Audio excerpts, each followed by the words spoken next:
An Amish farmer in Lancaster County, Pennsylvania poured something into his diesel tractor. No petroleum. No trip to a gas station. Nothing he bought. The engine turned over on the first try. That fuel came from a plant growing 50 feet behind his barn. And here is the part that stops people cold. In 2026, 1 acre of this plant produces enough oil to make over 80 gallons of fuel. Tested. Verified. Department of Energy data. But this plant does not make one fuel. It makes 2. One for diesel engines. One for gasoline. And the reason most people have never heard of this is not a coincidence. Stay right there. The plant is hemp. Industrial hemp. Not marijuana. Less than 0.3% THC. You could smoke a bale and feel nothing but a sore throat. In 2010, the University of Connecticut tested hemp seed oil against every fuel standard in America and Europe. One number came back. 97, that is the percentage that converts directly into biodiesel. Cold weather performance, better than anything else on the market at the time. Now pair that with one more number. 2026 genetics, 80 plus gallons of oil per acre. The old number was 22. That jump, from 22 to 80, is the number that changes everything. But to understand why it matters, you need to go back to the man who built the engine this plant was always meant to feed. His name was Rudolf Diesel. 1890s, Germany. Patent filed February 28, 1892. He never designed his engine for petroleum. He designed it for plant oil. In 1900, he stood at the World Exposition in Paris and ran his engine on peanut oil. The crowd watched in silence. They could barely hear it. Diesel wrote that any farmer should be able to grow fuel in his own field. He believed this engine would end petroleum's grip on the world. Then on September 29, 1913, he boarded a ship in Antwerp. Ate dinner. Went to his cabin at 10. Left word to be woken at 6:15. When the steward knocked, the cabin was empty. His body was found in the North Sea 10 days later. The timing, right as he was set to hand plant-powered engines to the British Royal Navy. Questions about that night have never fully closed. Someone else picked up his idea and took it further than anyone expected. Henry Ford. 1908. His Model T was built to run on gasoline, ethanol, or any mix of both. That was not an accident. That was the design. By 1941, Ford went further. He unveiled a car with body panels made from hemp, soy, wheat, and flax. Lighter than fiberglass. Stronger than steel. He swung an axe at the trunk on camera. The axe bounced back. The panel didn't dent. The car ran on hemp ethanol. Ford was 77 years old. Swinging an axe at a vehicle he believed would free American farmers from petroleum forever. That car. That plant. That fuel. And 4 years before Ford unveiled it, someone was already moving to make sure none of it would survive. In 1937, a fuel called Agrol was selling at 2,000 service stations across the American Midwest. Indiana.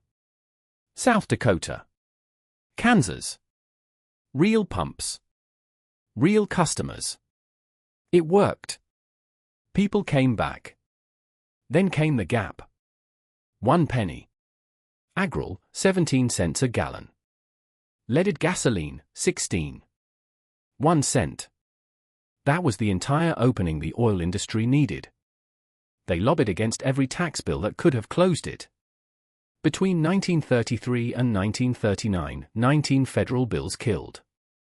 31 state bills killed. The only plant fuel network in America, gone in under 3 years. And they used a second weapon at the same time. A word most Americans had never heard before. Marijuana. Not cannabis. Not hemp. Marijuana, Mexican slang. Harry Anslinger chose that word deliberately. First Commissioner of the Federal Bureau of Narcotics. He knew exactly what he was doing. Call it cannabis, every doctor recognizes it. Call it hemp, every farmer recognizes it. Call it marijuana, and you cut the connection clean. But Anslinger didn't act alone. William Randolph Hearst. Newspaper chains. Timberland. Paper mills. Hemp paper threatened every dollar he made. The DuPont family. Just patented nylon. Hemp fiber was direct competition. Andrew Mellon. Wealthiest man in America. Invested in DuPont. Also Anslinger's father-in-law. Personally appointed him to his position. And the Rockefeller Empire. Standard Oil. Built entirely on petroleum. The American Medical Association opposed the Marijuana Tax Act. Congress dismissed them in a single afternoon. These men didn't need to meet in secret. They had newspapers. They had Congress. They had the Bureau. And through all of it, one community didn't forget a single thing. The Amish planted hemp in Lancaster County before it was Lancaster County. Before the roads. Before the county lines. Before the name on the map. By the 1720s, the Pennsylvania government was paying bounties for every pound they produced. So much hemp grew in one area, when the county was officially formed in 1729, a full township was named Hempfield. That name still stands on road signs today. When 1937 came, the Amish lost a crop their families had grown for over 2 centuries. They didn't protest. They didn't fight the bill. They switched to tobacco. Expanded dairy. Grew corn and soy like everyone else. But they did not forget. The knowledge moved from barn to kitchen table. From grandfather to grandson. No textbook. No study. No journal. Just quiet memory, passed through generations, in a community that has outlasted every government program that ever told them to change. Other Americans forgot hemp existed. The Amish filed it away, and waited. 2018, the Farm Bill passed. Industrial hemp, federally legal.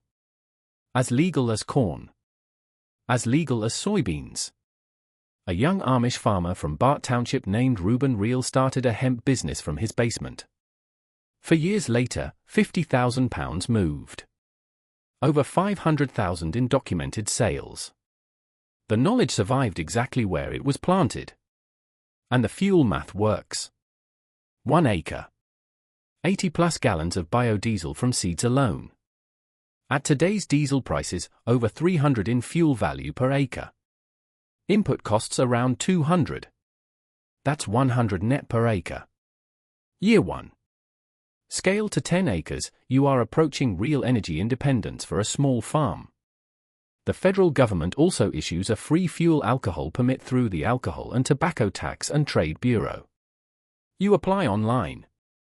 You get approved. You legally make ethanol on your own property for motor fuel. No modification to your engine. E10 and E15 are already at every pump in America, you would just be making your own supply. In Styria, Austria, a cooperative called Olmühl-Fandler has run a cold-press hemp fuel program since 2009. Over 200 farms. Real equipment. Real fuel. No petroleum company anywhere near it. Nothing stops an American landowner from doing exactly the same. Nothing, except what happened next. February 1938. 5 months after the Marijuana Tax Act had already gone into effect, Popular Mechanics published a headline. New billion-dollar crop. They described hemp as the standard fiber of the world. Thousands of jobs. An entirely new agricultural economy. The editors didn't know the law had already passed. The future was announced at its own funeral. Nobody in the room knew it. Rudolf Diesel built an engine for plant oil and vanished from a ship. Henry Ford built a car from hemp and watched the law bury it. 2,000 stations were erased in under 3 years. A magazine celebrated a billion-dollar crop 5 months too late. And through all of it, the Amish kept growing. The 97%. The 80 gallons. The 2,000 stations. The magazine at its own funeral. The Amish answered that silence with a seed, 300 years ago. Now you have the same answer. If you could grow 1 acre of hemp this season, what would you fuel first? Your truck? Your tractor? Your generator? Drop it in the comments. I read every single one.